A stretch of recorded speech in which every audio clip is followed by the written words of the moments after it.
there. And this could actually be turning around pretty quickly. Sleepy Bear gets a stim drone, but not able to do very much with it, trying to chase over. Overwatcher getting kind of low with the bleeds that are coming out. Fiori is not going to be able to cap this. Mr. Fricker is going to pop Odin and try to get in there and do some damage on his own. Fiori should probably try to stay back and cap this, but lots and lots of AoE damage coming out. Cruel Alloy, very last second. Divine Palm there, and it is going to proc. I didn't think it was going to at first. It did proc. Fiori's got Longboat Raid popping now. Trying to go in on Percival on the Sleepy Bear. Our Ethics is in the bag, being able to do all the healing he wants. But Lunara does go down. OK User diving in as far as he can. Ethics getting rather low. Also losing Fausted. The chase is on. Hammy has DC'd. Will we see another pause here as Morales ends up going down as well? Yeah, I think that they knew that it wasn't worth pausing to waste another one, especially after they had already lost it. Right.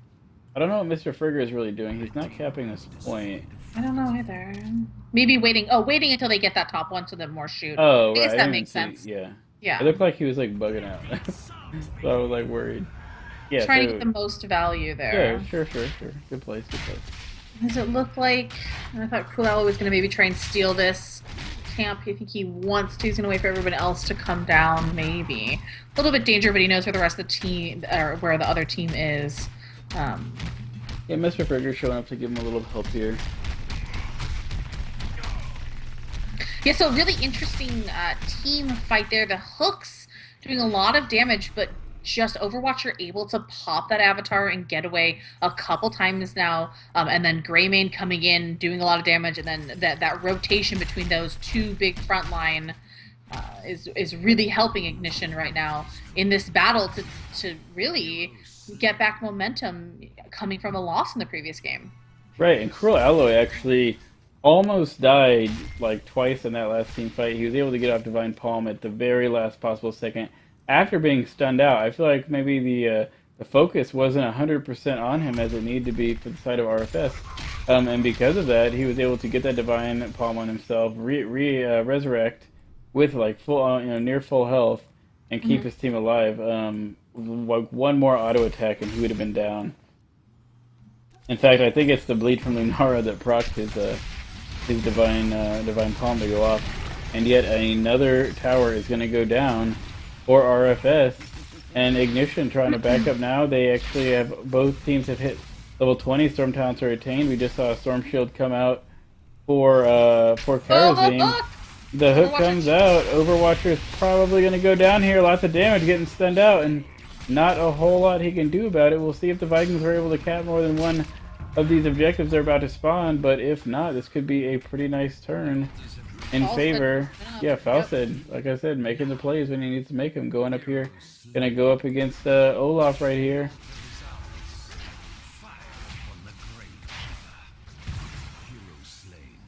And honestly, as Ignition, I mean, you had four towers at that point, 5 shots. You were still able to get one of the objectives, so kind of just be happy with what you got. Mr. Frigger kind of in a rough place to pop an Odin there. Oh, but a nice Faces, or a nice Divine Palm coming out. But Cruel Alloy takes really low now too, from Sleepy Bear. Yeah, it's always Lunara, right? It seems so far in this game. Definitely. Lunara has been making the plays, doing all the damage, and actually TLV gonna get the kill right there on the Percival. Yeah, Sleepy Bear just doing a really good job of putting those blooms right where they have the most value. Yeah, the blossom. completely. Yeah, the blossom where it has the most value. You can tell, like, the whole team, it seems, is always poisoned. They're all just getting kind of chunked down by that poison. And it's benefit. huge. Yeah, huge benefit. We see Lord Satan try to get some more EXP, trying to clear out some lanes here. We do have a boss spawning in approximately 14 seconds. And we'll see if either team is kind of watching that. Sleepy Bear getting very low. OK User was on the chase. Overwatcher now having to kind of run away because Sleepy Bear is once again doing too much damage. They're not going to be able to protect this fort up top. And because of that, it is going to fall. And that will be one more fort in the favor of RFS. Yeah, it's a little split right now. They each have in top and bottom lane the other team's forward Right, capped. sure, sure. But I think And it's probably both teams now are going to rectify that situation pretty quickly. if they show too many in this bottom lane, I was gonna say you might see a boss kind of pop out right here, and it looks like they're gonna Yeah. try to go for it, and they're gonna have plenty of time because they are not gonna be able to rotate to this nearly fast enough. Yeah, they're not even trying to rotate to it. And Ignition's gonna very easily get this boss in one more objective, and they're gonna win this game. yeah, and And so they this get is a triple tough. cap, Oh man, the triple cap. RNG on this. It's going to be really hard for RFS to defend these three, especially with TLV, because TLV can go just kind of be sneaky, sit back, wait and see which one isn't being contested, and then go there. Right, sure. But we see Falset at bottom. Looks like And Hammy. a Oh pick on the no! Sleepy Bear. That is could not happen at a worse That is time. huge. We will. Overwatch is taking a lot of damage, but it doesn't look like it's gonna matter. Ethics having to get in kind of a bad place to go save Percival, but it's just the TLV, so he isn't really gonna take that much damage until they realize that he's there in the bad position. The ice block goes out by Satan, but it doesn't matter. And Ignition turning this game, and this is gonna be it. Wow, coming back from the loss in game 2, taking down RFS, who won last week. And your week 2 winners of the Sweet Synergy Challenge is going to be Ignition. I'm telling you, TLV on Towers of Doom. It's Yeah, the way to go.